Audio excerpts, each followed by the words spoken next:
ఒక వయసు వచ్చిన తర్వాత డబ్బు సంపాదించి తండ్రికి ఆసరా కాకపోతే మాతా నిందతి, నిందించడం తెలియని అమ్మ కూడా తిడుతుంది. నాభినందతి పిత, తండ్రి సంతోషంగా భుజం మీద చెయ్యేసి అక్కడికొచ్చావురా అనడు. కష్టపడి తెచ్చి నాకు పెరుగు అన్నమే, ఏ పని చేయకుండా వీడికి పెరుగు అన్నమే అని అన్నదమ్ములు కూడా మాట్లాడరు. సేవకుణ్ణి పిలిచి పని చెప్తే మీ అన్నయ్యలు మీ నాన్నగారు డబ్బిస్తారు, నువ్వు రూపాయి ఇవ్వకపోయినా పనులు బాగా చెప్తావు అంటాడు.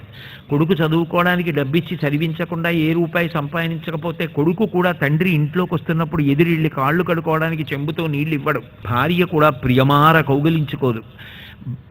కాంతా పినాలింగతే, ఆఖరికి అర్ధ ప్రార్థన శంకజాన కురుతే సల్లాపమాత్రం సుహృత్.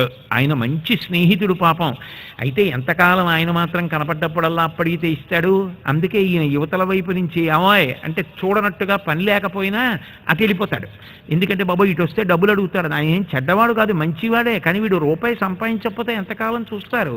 అందుకే అర్ధ ప్రార్థన శంకజాన కురుతే సల్లాపమాత్రం సుహృత్ తస్మాత్ నైతికమర్థమార్జన శృణు సఖే విత్తేన సర్వే వశాః.